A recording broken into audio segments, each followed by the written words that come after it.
welcome back to Music Theory Basics for the Advancing Guitarist, lesson number 6. In lesson 5, we covered several different things, including how minor chords are built, the difference between major and minor triads, chord formulas, and how power chords omit the major or minor third and can thus function as either a major or minor chord. Our objectives today are to learn how to make diminished and augmented triads, and also how triads can be extended to make 6th, 7th, 9th, 11th, and 13th chords. And of course, we're going to go back to the piano one more time. You probably expected that, though, didn't you? So let's talk about how diminished chords are built, right? We said that major chords are built on the 1, 3, and the 5 of a major scale. To build a minor chord, we talked about how you would flatten the 3rd degree of the scale. To make a diminished chord, we're going to add one step to that. We're going to make that a flatted 3rd and a flatted 5th in addition to your root. So a C diminished chord would contain the notes C, E flat, and G flat as an example. Now it turns out there's 2 types of diminished chords. One is the full diminished chord, the other is called a half diminished chord. The chord formula for the half diminished chord is 1, 3, flat 5. A regular diminished chord, you would flat the 3rd also. I've got a guitar here in hand. Let's take a listen to some of the differences. So we're going to play the first chord example. This is a straight up major chord. We're just going to finger just the 3 notes indicated. There is a plain G major chord. 1, 3, 5, right? Now let's flatten the 3rd, which would be the note B. We're going to make that a B flat. That makes a B minor. Now what we're going to do is we're going to make the half diminished chord.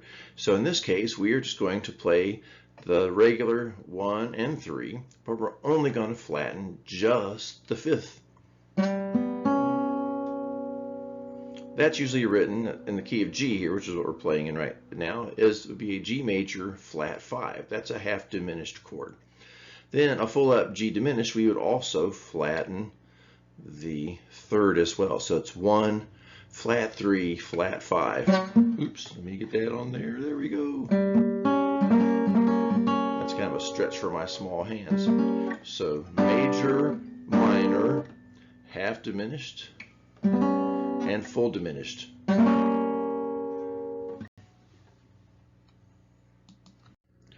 Now some musical symbols come into play when we annotate chords. A lot of times if you play with a group, you may be handed what's called a lead sheet or a chart, and it'll give you a basic melody and it will give you some chord symbols. And the chord symbols may be things that you're not used to seeing. Like you notice in the example given here, there's a triangle at that C triangle 7. There is a B, lowercase m7, E7, and then there is something there with a D7 with a sharp 11. So let's talk about those symbols just a little bit. The triangle stands for a triad, which means major. So if you see C triangle 7, that means it's a C major 7. So that might also be written as a C capital M7. Don't confuse that with the minor. So if it's a capital M, it's going to be a C major 7th, or it may be C major 7th, MAJ, or maybe C MA7. So it could be written a number of different ways. The second chord with the lowercase m stands for minor. So that's a B minor 7th. And there's an A minor 7th also in that line. Sometimes instead of the lowercase m, a minus sign will be used. And the minus just means like a lowered 3rd. So that's what would be, make that an A minor 7th. So that's one of the symbols that could be used. You may see A minus sign 7, and that would be an A minor 7th. E7th is just a dominant 7th chord, not a major 7th chord. And the last chord is a dominant 7th chord, a D dominant 7th, with a sharp 11th. Now, what in the heck is an 11th? So the 7ths and 11ths, we're going to explain how that works. So just stand by.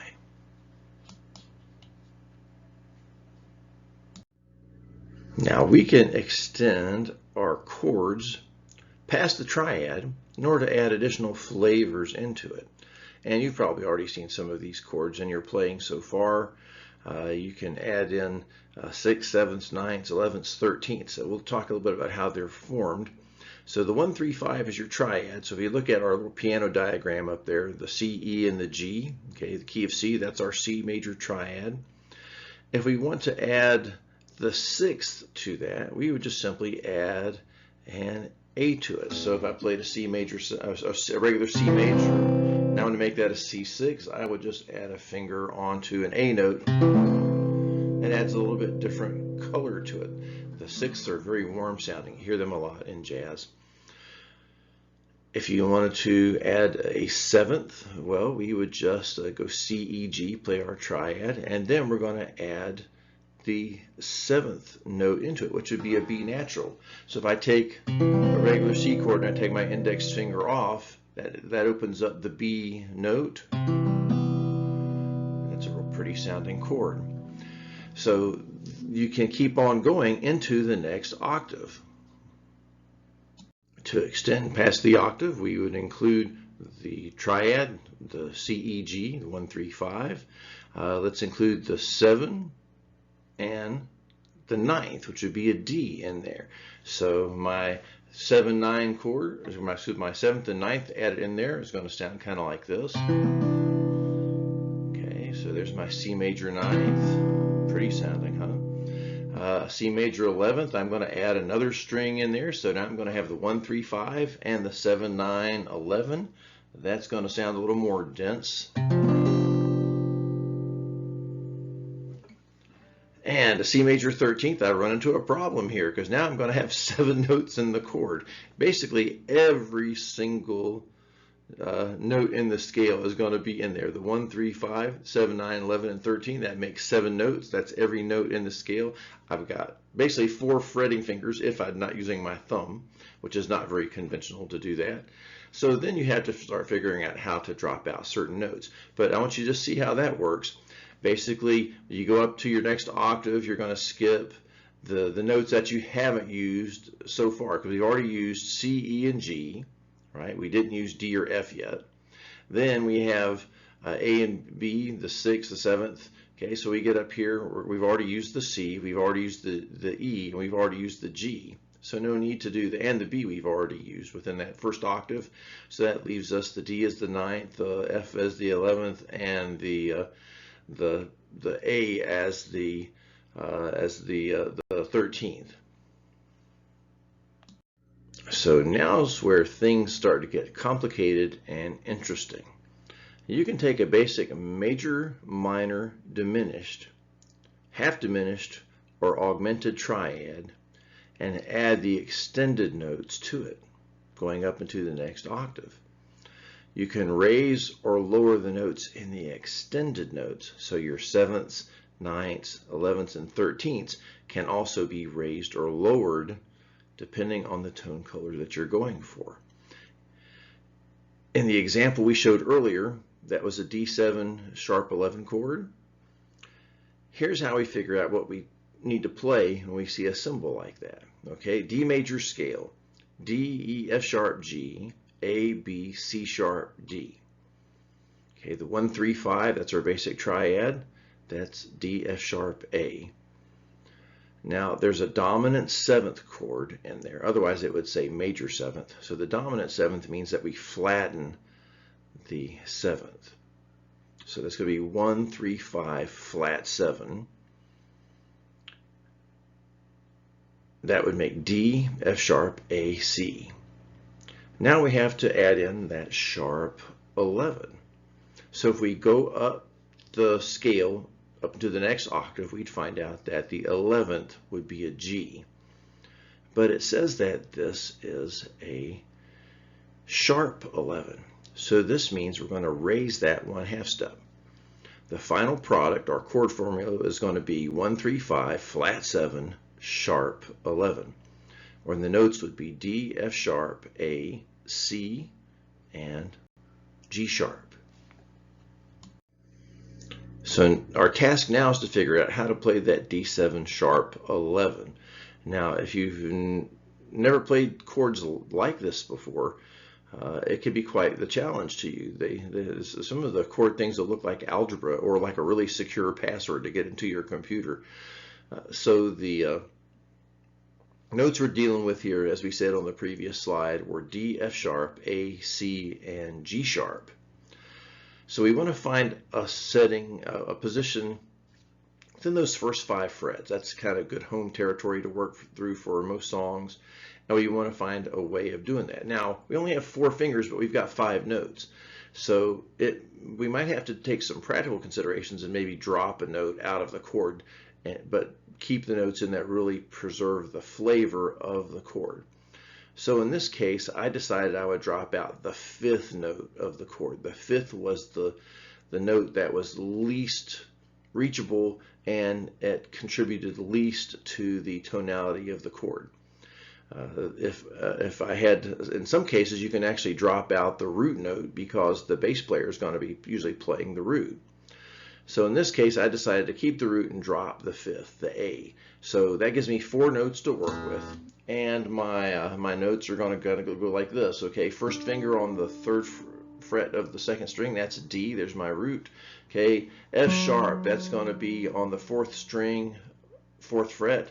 The G sharp I'm going to play with my 3rd finger on the 4th fret of the 1st string, and I'm going to take my pinky and I'm going to reach over to the 5th fret of the 3rd string, and that is going to be a C. So I have D, F sharp, C, and a G sharp. The only note I dropped out was the A, and I really don't have a way of reaching that. I run out of fingers. So this is an exercise that you have to do sometimes with these chords to find out what you can reach within a certain position and what you can play. And now you can invert this in different ways and find it in different positions on the neck. And over time and experience, you'll find ways of voicing these kind of where you can get to them quickly on the fly. But this is just one example. So give that a try. Now here's the brain bender. A 13th chord, like I said earlier, has 7 notes in it. It uses every single note in the scale. So that's 7 notes. You've got 6 strings. You've only got 4 fingers, unless you can figure out how to use your thumb in there somehow. What notes can you leave out and still play the chord? Well, as I did in the last example, try dropping the 5th. If that doesn't do the trick, the second note you can drop out would be the root, because most likely your bass player or somebody else in the band is going to cover that. And you can eventually chop it down enough that you can get something that's reachable and still suggest the tonality of the chord. But some things you just simply, it's like if you're a piano player and somebody gave you a 21 note chord and it's spread out beyond the fact that you can reach only so far with 10 fingers, well, that would be an impossible thing to play. And then sometimes you will see somebody who will score something that it's rare, but you'll find somebody who'll score something that's simply impossible to play. They'll have like 2 notes that are on that are on the same string to play, or notes that are too far the spacing that the average person's hands can't reach. You'll find a way around it and adjust however you need to in order to achieve the musical effect intended. But sometimes, but most composers for guitar, they let you figure out what grips you want to use. So now let's have you try out. I want you to write out the chord formulas for these chords. Just grab a piece of scratch paper and a pen or pencil, and then use the chord symbols which I provided here. And I want you to write out the chord formulas, the 1, 3, 5, 7, 9, whatever, on the chords indicated. So C major 7th, D minor 6th, B minor 7th. Notice the minus sign. That's another way to write that. E minor 11th.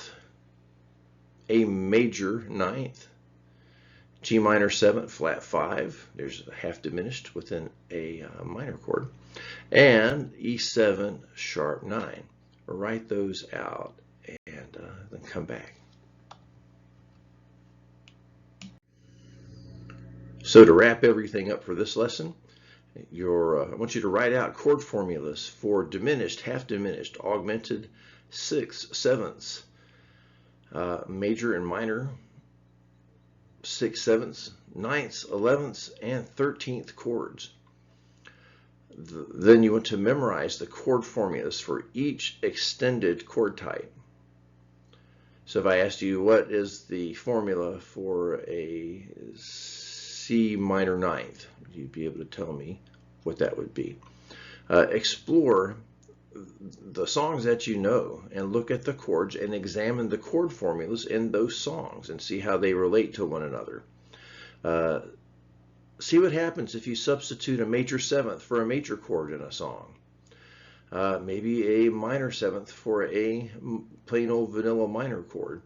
How does it change the flavor of the song? Get your ear used to that. Sometimes you can come up with voicings that add more depth, color, and interest into a song that's pretty simple. If you are accompanying someone else who's playing the vanilla chords, if you can play the extended versions of the chords and play them up in a higher octave, higher up the neck, you can create a nice little effect that will complement what they're doing and fill out the song.